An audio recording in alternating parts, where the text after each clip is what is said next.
Oke teman-teman, kita masuk ke subbab terakhir, yaitu determinant of interest rate. Jadi interest rate itu ada beberapa determinannya, gimana biar kita mendapatkan interest rate itu sendiri. Yang pertama, seperti yang telah dibahas sebelumnya ya, harga obligasi bervariasi secara terbalik dengan tingkat suku bunga. Artinya tingkat suku bunga tadi memiliki korelasi negatif dengan harga obligasi. Oleh karena itu, untuk memahami bagaimana harga obligasi itu berfluktuasi, maka kita perlu mengetahui penentu dari harga itu sendiri, yaitu tingkat suku bunganya tadi. Apa aja yang mempengaruhi tingkat suku bunga. Nah, inflasi dan tingkat bunga real versus tingkat bunga nominal. Nah, ini sih udah teman-teman pelajari di ekonomi. Itu tingkat bunga dalam konteks keuangan itu adalah tingkat bunga nominal. Ingat ya, jangan sampai kebalik. Yang tertera di instrumen keuangan itu tingkat bunga nominal. Sedangkan tingkat bunga yang telah menyesuaikan dengan pengaruh inflasi yang udah di-adjust dengan tingkat inflasi itu adalah tingkat bunga real. Jadi tingkat bunga real itu kurang lebih rumusnya tingkat bunga nominal dikurang inflasi. Itu baru mendapatkan tingkat bunga real, yang artinya benar-benar tingkat bunga itu tidak ada pengaruh dari inflasi. Kita lihat. Nah, ini Fisher effect. Itu Irving Fisher itu yang adalah orang yang populer mengenalkan ini hubungan antara tingkat suku bunga nominal dengan tingkat suku bunga real. Jadi hubungan antara tingkat bunga nominal, tingkat inflasi yang telah diantisipasi itu masuk ke Fisher effect. Rumusnya ini 1 ditambah tingkat suku bunga nominal sama dengan 1 ditambah tingkat suku bunga real dikali 1 tambah rate of inflation-nya berapa. Kita lanjut, nih contohnya ya.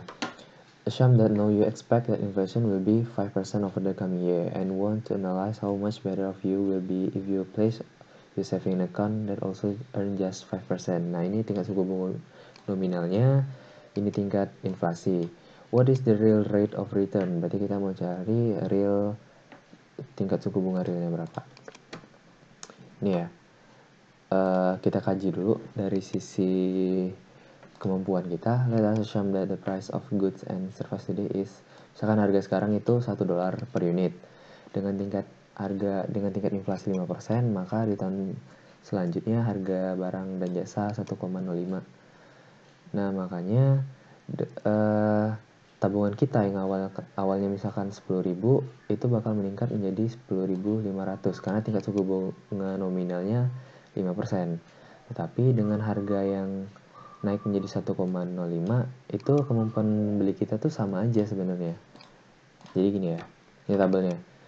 Nih, saving account balance di tahun 0 itu kita 10.000 dengan tingkat suku bunga nominal 5%, tabungan kita naik 10,5 atau 10.500. Tetapi dengan adanya inflasi, itu harga tuh juga naik menjadi 1,05. Yang artinya walaupun uang kita naik, tapi kemampuan kita membeli itu sama aja 10.000.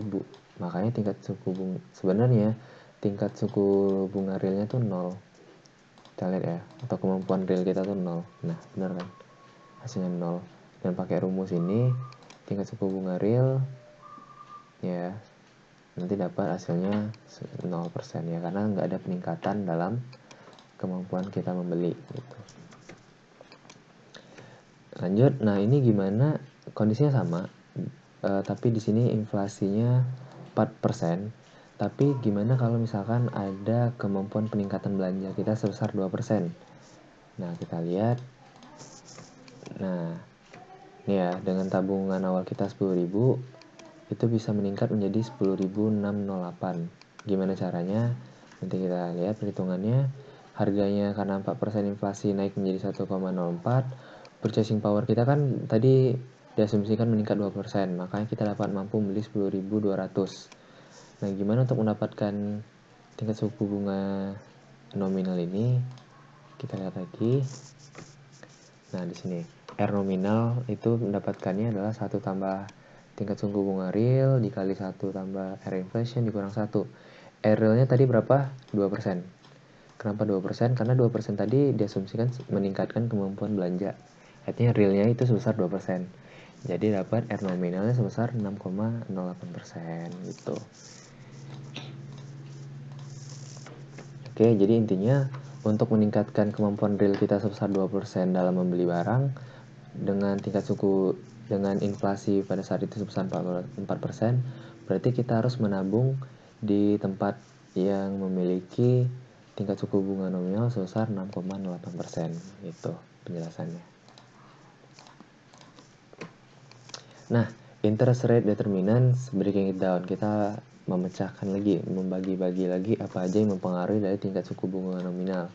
Yaitu terdapat 5 komponen yang mempengaruhi nominal rate of interest. Yang pertama, real risk free rate of interest. Kemudian adalah tingkat inflasi, tingkat kegagalan atau default risk, terus tingkat pada saat jatuh tempo, risiko jatuh tempo. Kemudian adalah resiko likuiditas. Nah, kelima komponen ini menghasilkan namanya nominal rate of interest. Oke, nah kemudian ada namanya the maturity risk premium and the term structure of interest rates. Jadi hubungan antara tingkat suku bunga dan saat jatuh tempo dengan resiko bernilai tetap dikenal dengan istilah term structure of interest rate atau the yield curve. Dengan asumsi beberapa komponen itu tetap, makanya disebut dengan term structure. Nah, kita lihat ini ya, ini kurvanya. Dengan kurva tadi bisa kita lihat apa sih term structure tadi, itu dengan asumsi selama tidak ada resiko gagal, resiko likuidasi, dan resiko tingkat bunga bebas tidak berubah. Jadi ketiga komponen ini tetap. Jadi mempengaruhinya hanya inflasi dan maturity risk-nya aja. Nah, ini dinamakan dengan term structure tadi. Ketika misalkan inflasi itu naik, ini ya. Ketika inflasi itu naik, maka kurvanya bakal seperti ini. Gini. Misalkan ya tadi di tahun kelima yield-nya hanya sebesar 11,5% ya di sini. Tapi dengan adanya inflasi yang semakin naik, nah makanya dia juga bakal semakin naik juga. Sebaliknya, ini ya, ini real risk free rate terus inflation premium, maka yieldnya bakal naik. Ini bakal terus naik. Terus di sini kita lihat real risk free rate-nya tetap 1%, inflasi premium naik dari tahun ke tahun, maturity risk-nya juga naik, makanya yield-nya naik. Jadi hubungannya positif terhadap masing-masing komponen. Ketika inflasi naik ya yield-nya juga naik, makanya dia upward sloping. Tapi ketika inflasinya turun dari tahun ke tahun, walaupun maturity risk-nya tetap naik, ya akibatnya kurva yield-nya bakal turun ya, karena dia mengikuti inflasi yang turun gitu.